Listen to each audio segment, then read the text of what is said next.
پاکستان تحریک انصاف دا یو فلاحي ریاست غواړي، دا د مدینې ریاست غواړي، دا پر پاکستان کې د الله په ځمکه باندې د الله تعالی نظام قایمول غواړي. زمونږ په دې ریاست کې او په دې پاکستان کې زمونږ د ریاستي ادارو سره هیڅ قسمه ټسل هیڅ قسمه جګړه دا زمونږ نشته. وای ظالم تک ډیر ناز دی په دارونو په دامونو، ظالم تک ډیر ناز دی په دارونو په دامونو، د ظلم په وحشت په زولنو په زنځیرونو، خو زمونږ د حق پرستو لیونو فیصله دا ده یا سر د تیغه تیر یا معراج د ارمانونو. پاکستان تحریک انصاف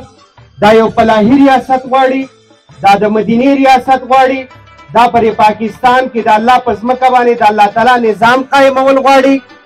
دا دلته کې د جومات او د منبر او د محراب او د پټي خبره کول غواړي، دا د قرآن د عوامو سینو ته کوزول غواړي. موږ او تاسو ته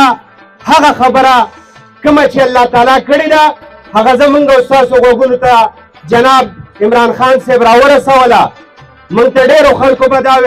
ویل دا د یهودو ایجنټ دی. یا وروره دا څنګه د یهودو ایجنټ دی؟ تا د جومات په نوم رایه اخیستې وه خو د جومات د خدمت نه دی کړی، هغه خو د جوماتونو خدمت وکړو. تا خو د منبر او د پټکي او د محراب په نوم باندې ووټ اخیستی و، هغه د پټکي او د محراب او د امام خبره نن کوي. چا دلته کې چې دی د ائمه کرامو لپاره د انتظام کړی چې یاره دوی ته هم د پاکستان د خزانې د دوی ته خپل حق میلاو شي؟ چا د جوماتونو لپاره د سولر د انتظام خبره کړې؟ چا د غریب طبقې دپاره سوچ او فکر کړی دی چې د عام ولس به څنګه د خان او د نواب څخه په یو سب کې ودرېږي؟ زما او ستا لپاره د صحت کارډ انتظام کړی و. ورونو تاسو د هغه خلکو نه تپوس وکړئ څوک چې نن هسپتال ته ځي او صحت کارډ بند شوی دی چې د هغې څومره لوی احساس لري خلکو ته. دا عمران خان د خلکو ضد جوړ شوی، دا عمران خان دا وطن آباد ساتل غواړي، دا عمران خان په پاکستان کې امن غواړي، دا عمران خان د پاکستان په خاوره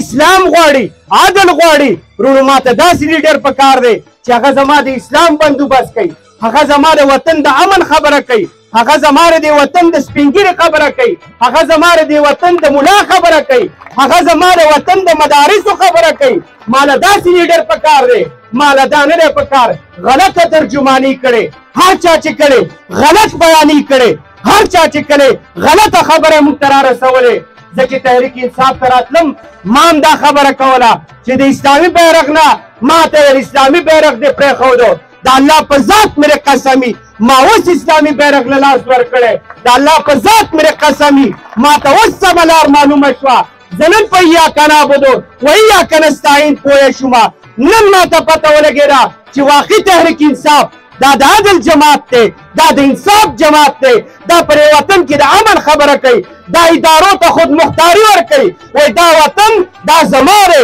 دا پاکستان دا زما دی، په دې وطن کې به پاکستاني عوام دوی به فیصلې کوي، وطن زما دی او فیصلې دې د بار نه راځي. دا موږ هېڅ چېرته نه منو، وطن زموږ دی، قرباني به موږ ورکوو. زما خان صاحب مخامخ ماته ناست دی، زه له ده څه کېناستم مال خان له ستا منشور ماته پړاو کا، ستا آیین او دستور ماته وښایه، ستا پالیسي به په جندول کې څه زه به په څه طریقه د پارټۍ خدمت کوم؟ ما ته ویل خانه MNA محمد بشیر خان زه د ده شکریه ادا کوم.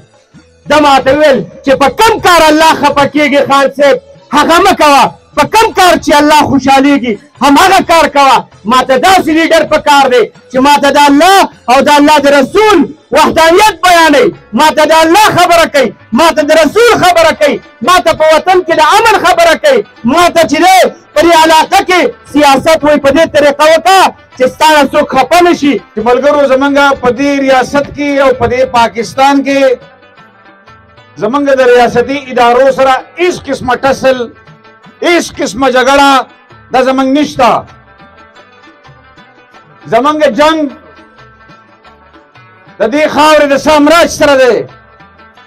زمونږ جنگ د دې خاورې د جاګیردار سره دی،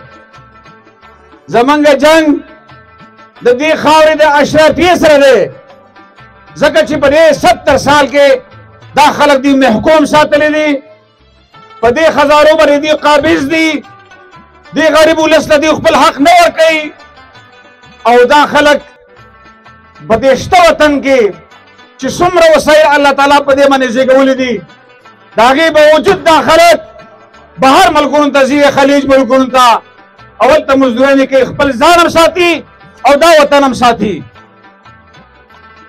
عمران خان صاحب چې راغی هغې د دې غریب ولس خبره وکړه، هغې د دې ورسي زړونو خبره وکړه. او تاسو به کتلي چې کله یې د سعودي شهزاده سره ملاقات و او په هغې کې نور هم ډېر مشران ناست وو، نو هغه هلته کې دا خبره نه ده کړې د نواز شریف په شانې چې په سعودي کې به زه څنګه کارخانه جوړوم، زه به هلته څنګه سټیل میل جوړوم. هغه وویل چې دا ورسي زړونه دلته چې کوم مزدوري کوي they are very special to me. دا د هغه الفاظ دي، د هغه د ښو الفاظ تاسو ته وایم، دا ماته ډېر خصوصي دي، د دې خیال وساتئ. او دا تاسو له ورسي زړونو نه تپوس وکئ چې د دغه خبرو نه وروسته د دغه ګرین پاسپورټ څومره قدر پیدا شوی دی. او اکثر خلک وایي چې ورسي زړونه ټول په پاکستان تحریک انصاف کې دي، وجه هم دغه ده چې هغه دغه ورسي زړونو خبره کړله.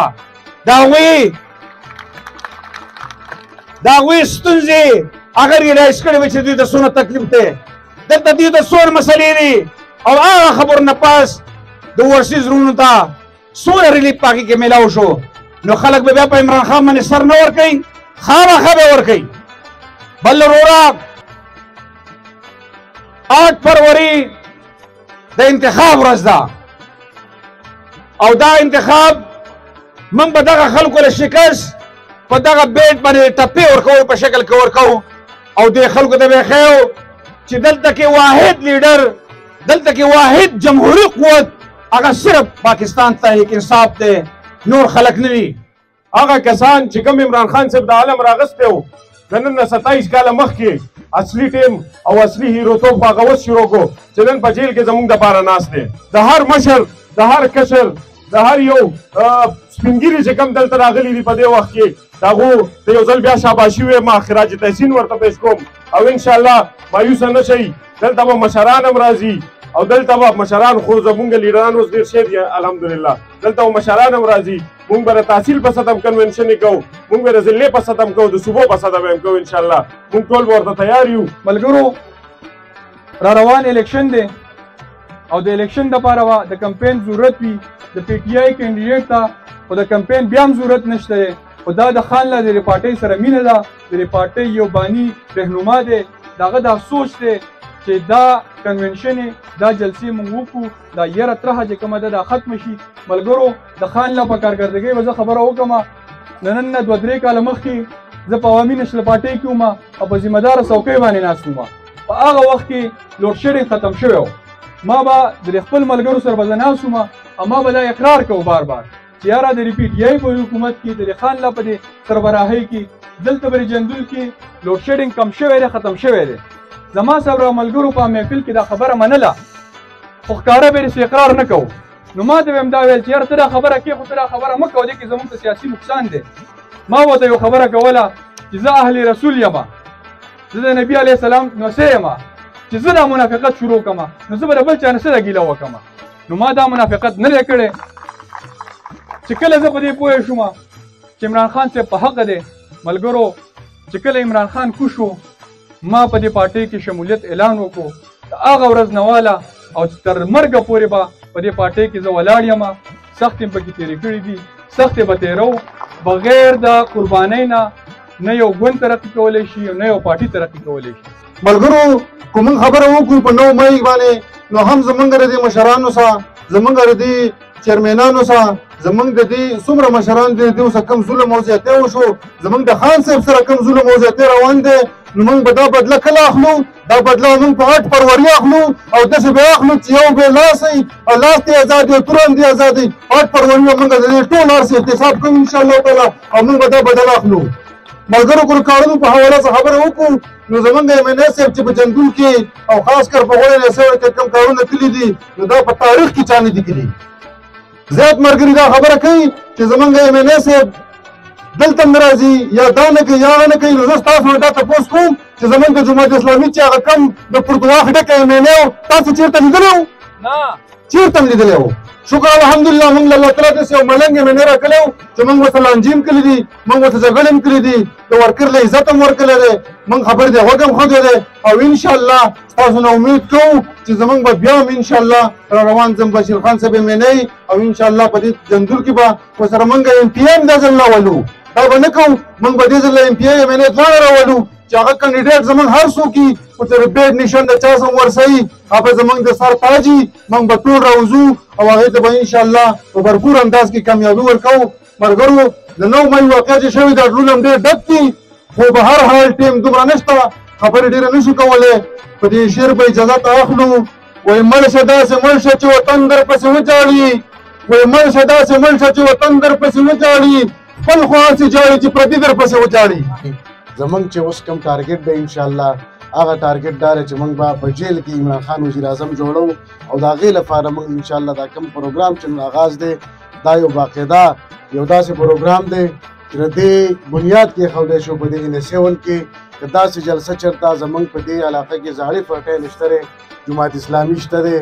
NP شته دی هغه د ټوټل په NS7 په حلقه باندې یا ټولې ضلعې په سطح باندې داسې پروګرامو کې موږ به ومنو چې عربي خلکو څونه اکثریت دی او زموږ څونه دی